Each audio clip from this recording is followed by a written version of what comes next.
За бүгдээрээ сайн байцгаана уу? Та админ арай гарууц чихвж iPad-анда кейс хайж байгаа юм шиг үстэй. Хэрэв тийм бол энэ харагдаж байгаа QR кодыг ганцхан удаан уншуулад л өргөн сонголттой бараа бүтээгдэхүүнээс худалдаа авалт хийгээрэй. Зөвхөн кейс гэлтгүй компьютерийн цүнх үүрэгчгээ танд хэрэгтэй олон төрлийн бараа бүтээгдэхүүн байгаа шүү. Өнөр мөн видеоны description хэсэг дээр байх линкээр дамжин орох боломжтой. QR болон энэ линк хоёр аль нь ч сайжлна. За өнөөдрийн дугаараараа монголчуудын хамгийн гол хөл дүүжлэх унаа олж байгаа алдарт Bruce машины хайбрид хөдөлгүүр хэрхэн ажилладаг тухай тайлбарлахаар бэлтгэлээ. Нэгэнт унж явдаг машины талаар бэлтгэж байгаа хойно мэдээд авахд гэмгүй бах уу? Ер нь хайбрид хөдөлгүүр гэж юу вэ? Хайбрид хөдөлгүүр гэдэг нь уламжлалт дотоод шаталтын хөдөлгүүр буюу бидний нэрлэл зэнснээр бензин хөдөлгүүрийг цахилгаан хөдөлгүүртэй хослуулан ажилладаг зохиомл хөдөлгүүр юм а. Хамгийн анх 1900-аад оны үеэс үндсэн санаа нь гарч ирсэн ч 1997 онд Японы домогт Toyota Motorсын инженерүүд хайбрид хөдөлгүүрийг Bruce машины хамтаар дэлхийн нийтэд танилцуулсан бөгөөд одоо хүртэл Toyota-ны уг салбарт тэргүүлэгчийн байр суурь алдалгүй явсаар байна. Хайбрид хөдөлгүүрийг бензин хөдөлгүүрээс ялгарах гол давуу тал гэвэл нэгт нь шатхуун тэмнэлттэй, хоёрт нь энгийн машины ялгаруулдаг бохирдлоос арай бага бохирдол гаргадаг. За гуравт нь илүү хурдан хөдлөх боломжийг олгодог гэд дурдвал усгүй. Тэгвэл хэдүүлээ хайбрид хөдөлгүүрийн ажиллах зарчим руу орохоос өмнө уламжлалт дотоод шаталтын хөдөлгүүр хэрхэн ажилладаг тухай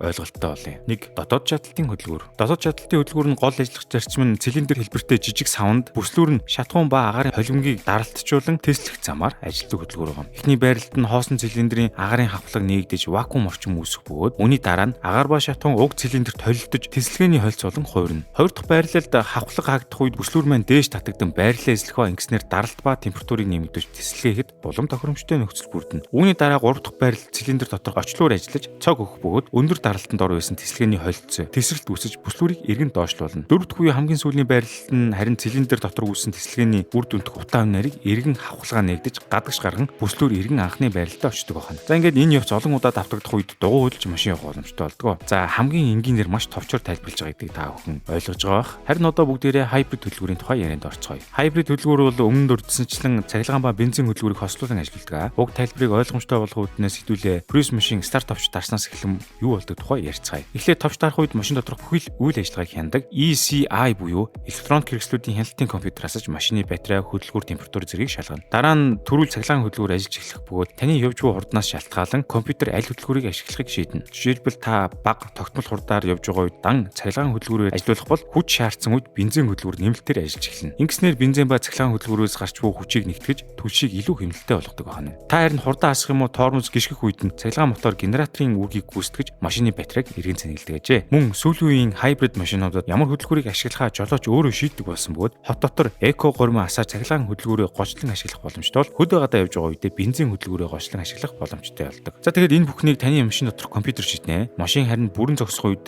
жишээ нь гэрлэн тохион дээр ч юм уу түр зогсоход компьютер төвшөө эмнэхээр бензин хөдөлгүүрийг түр зогсоож машины батарей, цахилгаан хөдөлгүүрийн хоёрыг ашиглаж эхэлдэг. Хайбрид машинууд нь уламжлалт бензин ба цахилгаан хөдөлгүүрийг хослуулан түвшний хяналтыг улам оновчтой болгодог. Орчны бохирдол буюу утааг бага ялгаруулж машин үтсэндээ улам хөдөлгөөн сайтай байдаг байна. Энэ бүхэн бүгд ECI буюу компьютерийн ач бөгөөд хоёр хөдөлгүүрийн үйлчлэлийг саадгүй зохицуулж машин чөлөөтийн янз бүрийн нөхцөл ашиглах боломжийг олгодог байна. Хэрвээ имжлэг таалагдсан бол лайк дарж subscribe хийгээрэй. Мөн тун удахгүй мас сонирхолтой сэдвээр иргэн уулзцгаая. Хүлээж аваарай.